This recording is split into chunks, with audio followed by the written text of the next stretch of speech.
Hello, and welcome to ArtisticLayman Live. And, well, the first time I'm doing ArtisticLayman Live, and so let's just get started. The last few months, I have been trying to get back into militant or understanding atheism or confronting atheism on many things, and the only conclusion that I've drawn from all this is that atheism is essentially nothing more than a cop-out. And by cop-out, I mean the dictionary.com definition of avoid doing something that one ought to do. And that's exactly what it is. Whenever I talk to atheists or talk to militant atheists of any capacity or any degree, there is nothing advanced. There's no conversation to be had because, well, as they often repeat themselves in saying, that atheism is simply a lack of belief in God. And for some reason, I think that's a proficient answer. But that doesn't mean anything. To say that you lack belief in God is like saying you're a non-stamp collector, which is actually the name of another YouTube channel. The thing is, there is no identification in that.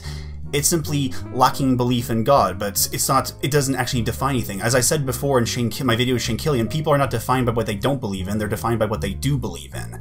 And calling yourself something that you don't believe in is just trying to avoid any possibility of holding to an actual position, which is pretty much what it comes down to. As long as they hold to a untenable position or a untenable position, something that's unspecific, they can basically be like movie critics. They can be like people who can criticize everything else and never have to make anything in themselves. And I'm always reminded of that phrase from Ratatouille when they say, especially the critics scene near the end, that the bitter truth that critics must face is that in the grand scheme of things, the average piece of junk is probably more meaningful than our criticism designating it so. And basically what the atheists have found themselves in that position, or basically the way they always want to keep themselves in that position. And it's so boring. I mean, I know that's not really an amp criticism, but it's just so boring trying to talk to these people. In both of the encounters on the atheist experience and the one time I brought an atheist on my show, there was nothing to advance. I mean, for someone like, it just, every time I tried to pin down something they believed in, or something they actually believe in, like their positive atheist culture, as they put it, they just, what was the word? They just don't want to hold to anything. But I'm just repeating myself at that point. But now, there's actually something else I've noticed about atheism in this state. Like the way they've defined themselves, the way they promote themselves in their kind of how they promote their positive atheist culture. Maybe I'm just being too harsh on this, but the fact is, when I talk to the people in charge of the atheist experience, they remind me of people in charge of an old folks home. They remind me of people, they're just keeping people alive just on subsistency because they're almost on the verge of death, and they're just trying to give them some little hope or little some ideal of what to live for before they pass out. But fundamentally they know that there's it's very cynical and very condescending when you think about what they're asking for.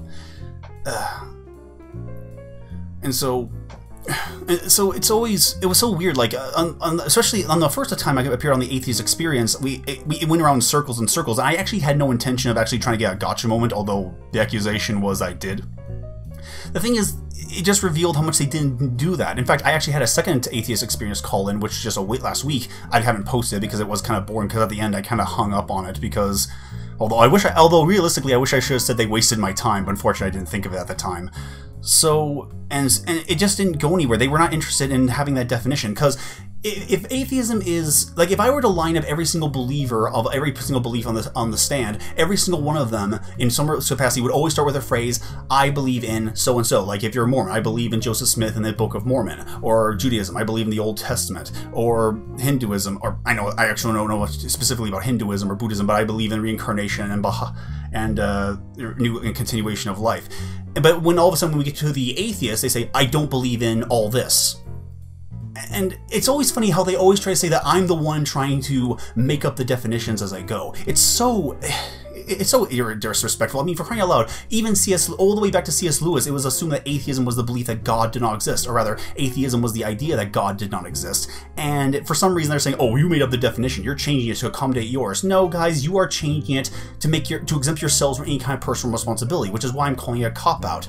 And I was just listening to an old video by Ravi Zacharias reminding us that atheists kind of position themselves in the way to make them look like they're the only ones who have all the questions they have nothing to answer for. But that's the thing. If you really are going to be an alternative to Christianity or some positive alternative to Christianity, you need to actually answer some positions. And I know for a fact I can't, because I'm probably never going to call into the Atheist Experience again, although if I get a chance to talk to Matt Dillahee, I'll definitely do that. But it's just so...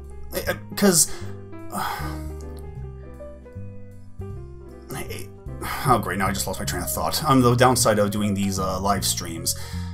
But now I like to go talk to a point of that I actually want to address in my Shane Killian video, which is, it was so, I am so disappointed in any advancement on atheism, or any advance to have the conversation about atheism, or it wasn't even about atheism, it was because Shane Killian, after all, or Lord Killian, is an anarcho-capitalist, and he believes that first principles are derived from the laws of logic, or the first principles of the universal laws of logic.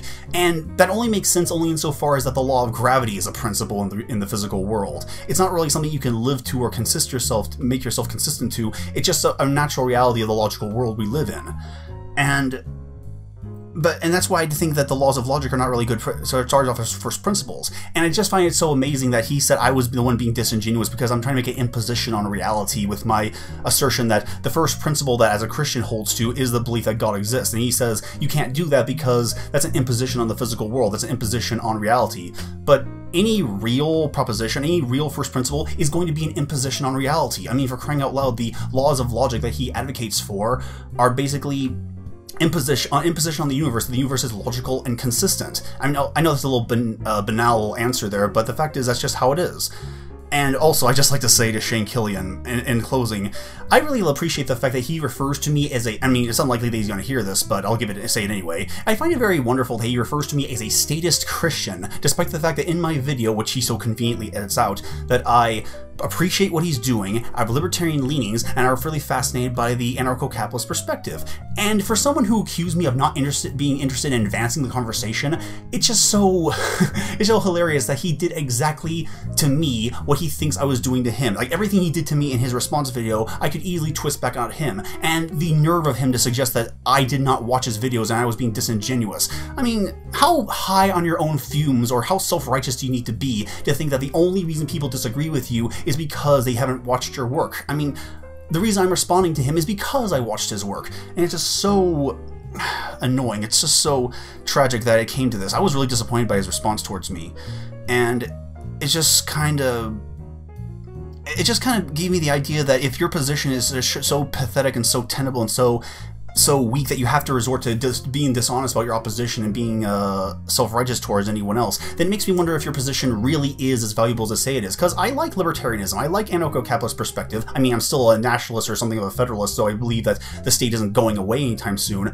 but I would like those policies in place because I greatly appreciate them. Well, anyway, I've been running on for like 8 minutes straight so far, so I don't think I'm going to the comments section. Let's see, what was the questions here? Let's see. Oh, and tell me, are you people liking the music in the background music? Is it interrupting anything? And let me know if it's at the right speed. Let's see. Charlie Adams asked, Layman, how do you, as a Christian, reconcile your beliefs with the occultism and the sexualization of most media? Well, that's actually a good question, because on the one hand, the best way, the most immediate answer is to not watch it, because, let's face it, it's entertainment, you don't need to watch it. But the thing is, I watch it, I can't help but watch it, because I find it so fascinating, but I kind of watch it as a criticism of our culture. I watch it as something to understand the culture I'm living in, or what the people are trying to impose on my culture. And so I reconcile it by understanding that I'm watching nothing but media, and the only thing that matters is the gospel and the promotion of the Christ. But of course, the biggest problem from going from media there is that before I was a Christian, I thought everything on the television was true, or I thought everything I saw in media was absolutely true. True. Like, it was the weirdest thing, like, everything I watched in cartoons and everything I watched in media, I always thought, okay, there has to be some truth in all this connected to this. I mean, I grew up in the church and I thought that I kind of implicitly thought that it was a god, but I thought there was no way that people would lie to me about anything on media. Who would do that? I mean, Al Gore and Michael Moore would never lie to us. Why would they propagate a lie like that? Oh, wait, but that's another topic.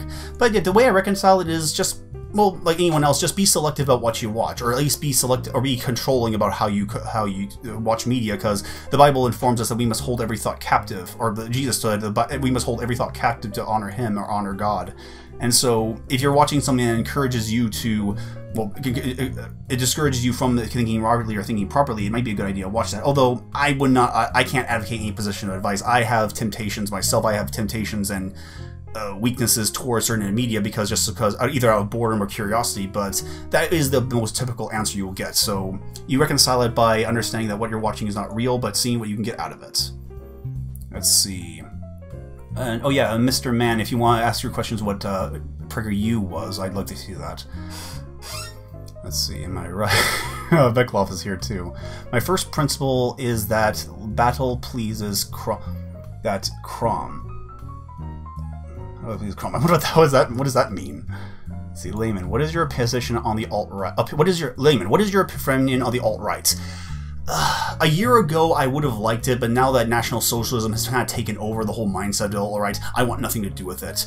And it was so sad. I mean, most of the people I knew, like David Serini, Beckloff, I had this whole idea to take the, the animated setups for the Team Fortress 2 and how they had like an introduction animated sequence to every single one. I wanted to make something like that for every single person I knew in the alt-right circles, and I would call it Alt-Right Fortress.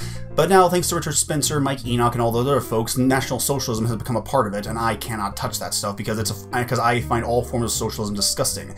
And you might sometimes say, well, yeah, every society is socialist. No, socialism is the complete subversion of private property. It's a complete subversion of any society to bring about the communist utopia, and I will not have that because, well, for not just that communism is evil, but also because it's just a destruction of any kind of individuality or any kind of focus, which is kind of the point of another aspect of the gospel that's kind of talked about on an individual basis, is because C.S. Lewis had this point that only individuals can be saved or damned. Societies can be lost and maintained, destroyed, but only individual can be found. Only individuals can be saved or damned. So yeah, the alt-right, unless it gives up the National Socialist moniker, or the always appealing to the collective over the individual, that's not. I have very negative opinions of the alt-right, so there's that. Let's see. Jazz, I'm glad you like the music. What are your thoughts on traditionalism? Well, as a Christian, I mean, I technically can't help but be traditionalist, really. I mean, I'm holding to a tradition that's over 2,000 years old. Of course, my biggest drawback is even though I hold to an ideology that's over 2,000 years old, I hate being cliche. Because even though the tradition, I believe in the traditions, I believe the customs of our culture, or the better culture, I say, not the pop culture. I don't like presenting them in the way that's kind of cliched or dismissive because, like, for example, like in the argument of the one-gender pay gap, people like to bring up the argument, well, if the pay gap were true, companies would only hire women. And that is a true argument, it's just not very interesting, and it's just been done to death, and even the other side won't engage with it. So I try to find other avenues around it. So even though tradition, I can't help but be baked, held in tradition, and maintained in tradition, I always try to have like a new avenue towards it. So that's what I feel about traditionalism. Propaganda is hell of a thing.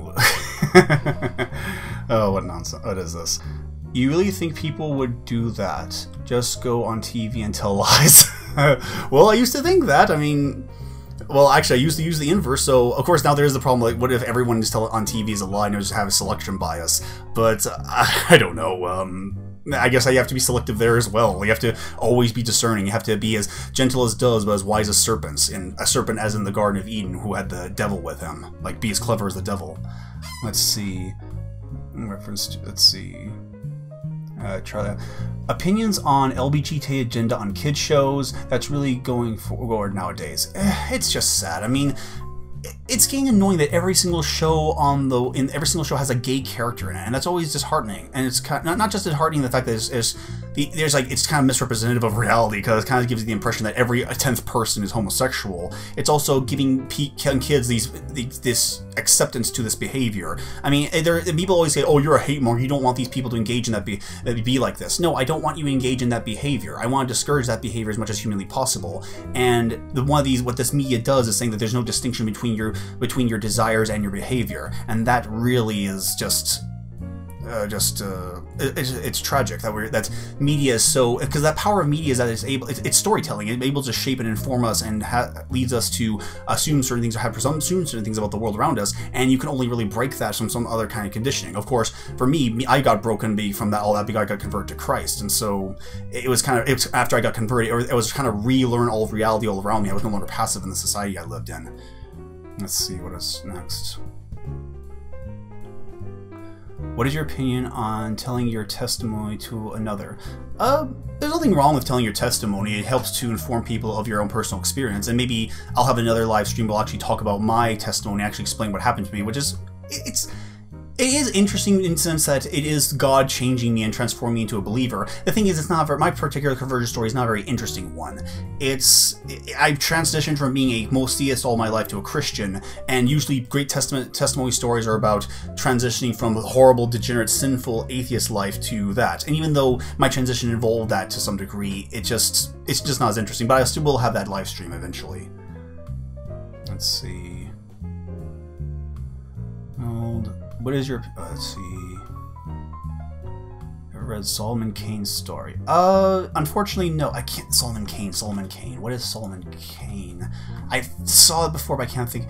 no, I have not seen Solomon Kane, but I have heard of it indirectly from other sources, so hopefully that will be... Maybe if I get around to... But actually, I don't get around to it. I'm very selective about what I do.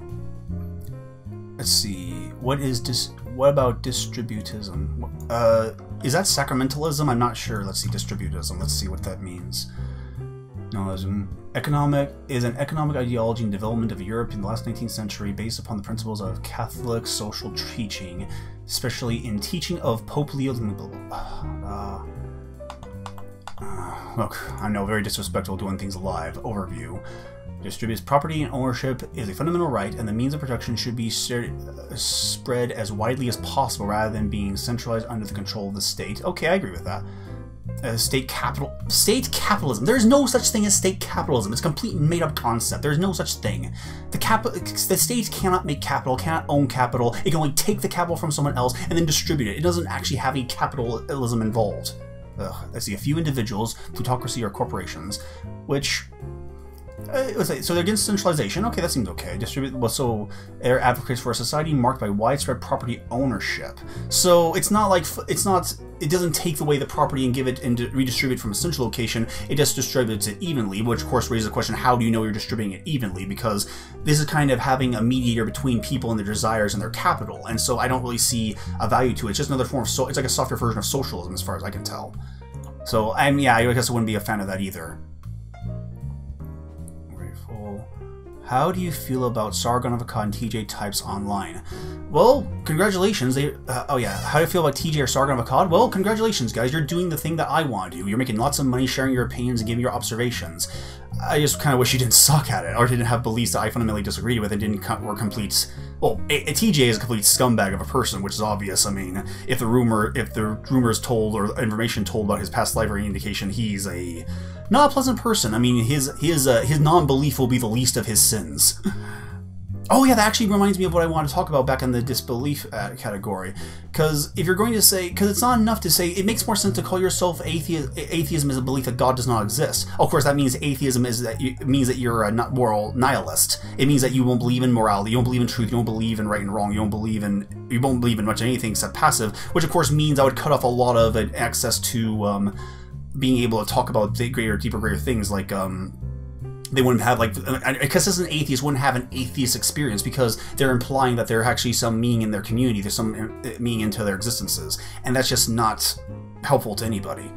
And that's just a lie. It's just self-deception. I mean, they're LARPing as theists, which is actually kind of like the whole argument I have from the theistic perspective, that what atheists are is they're agnostics LARPing as theists, or worse, idolaters LARPing as non-belief, as agnostics, or agnostics LARPing as theists, because even though they've rejected the god or any kind of idol, they replaced God with their own personal idol, and as a result, they will continue to walk through their lives as if their life had meaning, which of course kind of boogers me. I mean, what? So wait, you've rejected the whole point of meaning and purpose, but you can't act that life is meaningful? Why would you do that to yourself? That would drive me insane. If I became an atheist, actually I'm going to plead the fifth on that one because I don't want to share that just yet, but it just makes no sense why people do this to themselves, why atheists do themselves, why try to enslave themselves to the things that they fundamentally dismissed as false. Because, I'm sorry, you don't get to throw out God but keep the active culture and human aspects to it. If there is no God and life has no, which is the source of all meaning and the source of all purpose, you don't get just to replace it with nothing. You just say you're atheist, you have replaced it with nothing. It's just so absurd. Let's see, what else questions here? TJ is a TJ, yes. TJ is that MacLeod, yes indeed. Tolkien Catholic. And oh yeah, that actually reminds me of something I want to do another live stream about in regards to Catholicism, because apparently, I mean, I know technically, like, well, all I've known about Catholicism and kind of been informed by my Protestant upbringing, but if I'm understanding how Protestants are, how Catholics are deciding themselves now, it seems like the only thing that separates them from me is the idea that one particular institution has a right to monopolize the interpretation of Scripture and the sacraments. But that's probably another topic for another time, because whenever I talk about Catholics, we seem to agree that we are saved by grace. It's just a question of who's distributing the sacraments, or how are we being justified by the sacraments. But maybe I'll go into that another topic another time. Let's see. Tolkien used to be a Catholic, paganist, and Lord Tolkien. If we are taking the Christian message in the books and films, doesn't it follow that we take the paganism too? We can't separate them, can't we? Yeah, Luther actually had an interesting little quote about this. He said, "There is no such thing as heaven with a little bit of hell in it. Every single trace of the devil must be removed. Every quill and feather."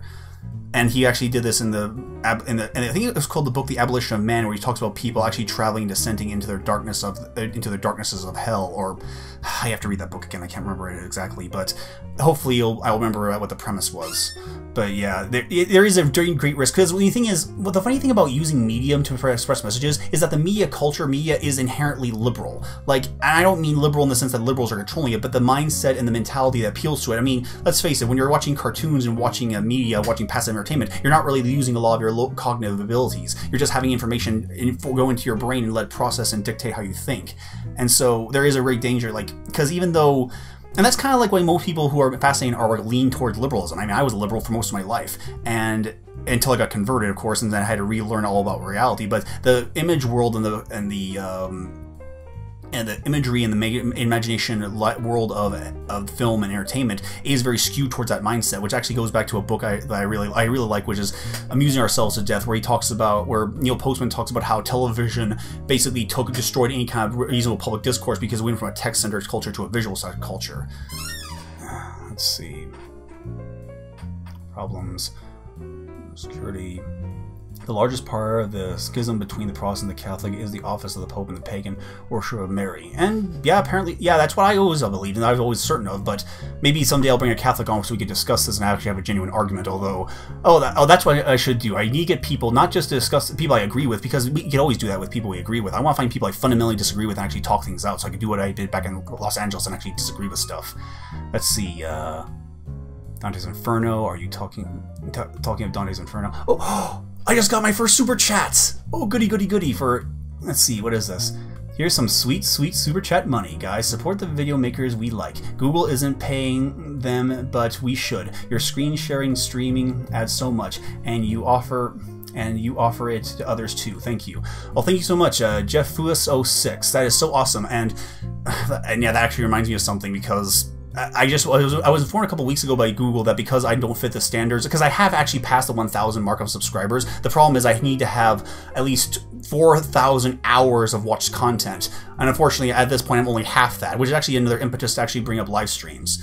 So, down under dollars. Well, I wonder what does translate into? Well, I'll find out how it translates to when I see it, and hopefully I'll be able to withdraw it when the time runs out, because I'll apparently lose my ability to monetize video on the 20th, I believe, which is another like a week or so, but like 2 weeks, or a little less than 2 weeks or so. But yeah, thank you so much. Let's see, what have we got?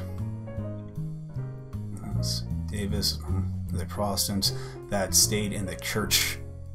Yeah, well. But what's interesting, I'll talk about. Actually, I want to talk about this when David's on screen. I don't want to say anything on the stream that I can't say to me directly. Catholics believe that salvation is a mixture of faith and works, and which is kind of the problem, because if your faith created by your works, or your faith create your own does your faith create your works? And that's a real question that people have to ask. I wrote Dante's Inferno. I love that book. I haven't seen. Oh no, I was talking about C.S. Lewis's. Not Dante's Inferno. I was talking about C.S. Lewis's The Descent of Man. I think it's called The Descent of Man, where it illustrates how people like fall into their own damnation. But I have to read that again. Let's see, down under dollars. Divine Comedy until I read Book of the Dead. A lovely read. I haven't read that one. And Tibetan Book of the Dead. I'm terrible. I can't read that word. Praise of the Folly. Distributism supports or subsidiarity, which means that the state cannot interfere with local matters if it's not absolutely necessary, which is completely contrary to socialism. But that's the thing. Doesn't the state have to basically intervene in order to bring that about? I don't really see how that's the case. Oh, you believe in Tulip. Well, technically I believe in Jesus, but Tulip is a natural result of this. And I will bring that up in my next video. And I'm going to decide what my topic is, and I will address why I'm a Calvinist and how important Calvinism is to the gospel and the promotion of the gospel. And I know that's a re, but oh, hey Eve, how you doing? And let's see. We've been going on for 25 minutes. I really don't want these videos to go very long, so unless you have anything else to ask me, I'm basically going to end it now and go to the credits. So hopefully you guys enjoyed this stream I'm doing, or this new format I'm doing. And hopefully, in order to bring back to the topic, I really hope that maybe a mutual friend has told me that maybe they might be able to get Shane Killian on this, and we can talk live and actually discuss our differences. But as of now, it seems that our differences are kind of too vastly separated at this point. I don't really see any possibility of that happening. But it would be nice if we can have like a common, because I find people are far more reasonable in the discussion. Although if his avatar is anything like his person, I don't think it will be a very interesting interaction. So let's see what we've got. Oh, let's see. Oh, another Cornelius Rex, another $2. Do you know DIY? I do not know what that is. Let me check what that is.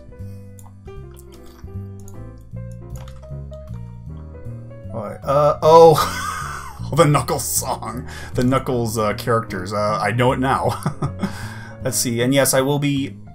Thank you. Oh yeah, Mr. Dapperton, and big thank you to Mr. Dapperton for giving the 300 subscribers to pass that 1,000 mark. That's a huge thank you. Of course, I have been making his little making an animation for his introductory channel. So hopefully, which I'm still trying to finish, but it's kind of mostly finished. I still want to finish though. I'm not sure if as for what time are you going to shoot for next week. Actually, I think maybe I'll do this more than once a week because there's just so much content that happens in a week, and I want to do so much. But I do want to make this a regular thing on Fridays at 3 o'clock, providing that my Fridays are open. But that would be pretty awesome to do. So let's see. I have a bunch of questions. Wait, it's Korean. Ugandan Knuckles. Luke. I don't think so. Luke isn't hip on the Dank Memes. Oh, I like making my own memes. I guess I'm not big on the Dank Memes. Buddies to their weak arguments. The Korean car creates. I do try my best on the streams I'm on. What do you follow? What do you know? Oh, do you follow Dark Matter 22525? I know he's an atheist, but I love his work. His work, I mean, I appreciate his devotion to his artwork, but his arguments are so bad. I mean, the newest one I saw, which was in regards to like an atheist was moving away from the neighborhood, and a theist was talking about if you don't have a god, you don't believe in right and wrong. And of course, the person who moves in next door is a Muslim. And to say that, oh, well, you believe in a god, therefore you believe in a moral center. Well, you don't worship the same god, and that level of nuance is really lost on atheists, and that's really boring. And to go back to the topic, atheists will never acknowledge that. They'll never say, oh, well, believing in God, believing in Allah, and believing in Jesus, and believing in what are exactly identical. And it's just so silly. It's just so. I mean, it's not honest at all. I mean, to say that we all worship the same God, of course. I mean, oh yeah, because Jesus and Allah are the same person. I mean, Muslims will be first to say that Jesus is not Allah. And so you have to at least acknowledge that reality that you're a part of. At the very least, atheism has to be redefined as the belief that God does not exist. Or atheism is the belief that God does not exist. And that is the only definition that actually makes any kind of coherent sense. And we just have to go back to that. As long as the atheists are continuing to say that atheism is a lack of belief in God, I'm going to call them out on their nonsense and say, no, that's not what you believe. If you really believe that, then technically you don't exist. If atheism is about a lack of belief in God, or as Shane Killian puts it, is a passive position, atheism does not exist. And I have to keep saying that, and I will keep doing that. And so I was kind of thinking that maybe this will be the last video on atheism, but it just keeps coming up because the lie about what atheism is just so persistent. And so, yeah, it's always going to come up over and over again. What's Tulip? I see people talking. Oh, Tulip is the 5 acrostic for total depravity, unconditional election, limited atonement, irresistible grace, and perseverance of the saints, which are 5 doctrines that were actually brought up because in opposition to a heresy that actually came up in the early part of the church. Although they're called the five steps of Calvinism, they're actually something that's been developed from an understanding of the scriptures, which I'll bring into another video. Let's see, the syndrome of 5 points of Calvinism. Follow the sets of precepts. Layman, we know 5, and Well, 13:15. Christ calls, Muslims call it to Allah. We and Christ serve God. Allah serves Muhammad, I guess. Well, with that said, I greatly appreciate everyone's time. Oh, good grief, look at me, I'm going for 30 minutes now. I mean, no one's going to watch this video at this point. But thank you very much for your time, and thank you for the 20 people who showed up to watch this stream, or the 27 people at the highest point. But I think I've been running on for too long now, and I'm just going to go to the credits, and I'll open another, and I'll do another live stream another day on a topic I want to talk about again. So I hope you all enjoyed this little stream, this little excursion to my live streaming that I'm doing, and so hopefully I'll continue to do it. And thank you so much for the super chats from GFS06 and Cornelius Rex, and I guess I'll see you all again. So until then, take care and enjoy the credits. Don't forget to like or dislike this video, add it to your favorites, or share it if you really liked it. Leave a comment below. Feel free to follow me on Twitter, Gab, AskFM, and Facebook. And don't forget to subscribe to see future videos. Until then, take care and Godspeed.